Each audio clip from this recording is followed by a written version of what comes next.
后来镜头刷登来台湾，要来讲赛车爱让行人先过，也是有人讲袂听。台中一个太太行动无真方便，行路逆拐啊，等车顶一个道，行这个斑马线要过大路，一台倒弯的修理车无停落来，佮打这个太太打真晚，为太太的头前驶过。虽然无甲弄着，但是这个太太吼吓惊一个，一直打家己的胸口嘛，免惊免惊。警方讲吼，会看这个影像，找出着驾驶来开罚单。一个太太拄过后，等着车顶，慢慢要行过路口，看起来行动真无方便。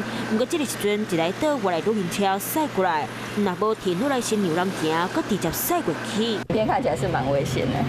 虽然无弄到，不过太太明显有被惊到，一直用手打家己胸口，佮回头看一下，就惊有车会安尼直接驶过来。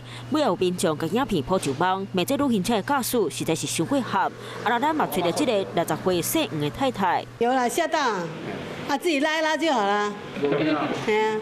那个时候他车子转过来是离你很近，是不是？有一点点近啊。我自己吓一跳，他自己也吓一跳了。你怎么知道他吓一跳？看到他动都紧的啊！那时候你要转头看一下哦。哎呀，我看一下，没事就好，他没事我也没事啊。太太讲家己身体无好，不过逐工拢会去公园运动。迄天灯有较暗，嘛讲当时真正有去迄台车惊到，不过无去弄到，就无想伤济啊。本来个伊后生就真紧张，佮甲社区的管理员拜托，爱加注意伊的妈妈。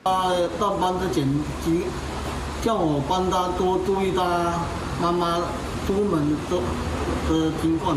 都看了，我说，他说现在人很不好，都会横冲直撞。警察讲，根据影片，旅行车驾驶确实无先让人行，虽然无人检起，不过嘛是会该处罚。根据影片内容事实查证后，依《道路交通管理处罚条例》第44条第2项自单举发，最高可处新台币3600元。警察讲，发生代志所在伫咧工程附近，抢走大台车出入，社区内嘛较侪老大人，还有驾驶前骑车、赛车经过时，拢会放慢速度，嘛拢爱先让人行。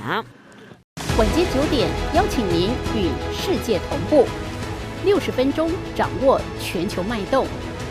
World News 9，陈雅玲世界晚报给您崭新视野。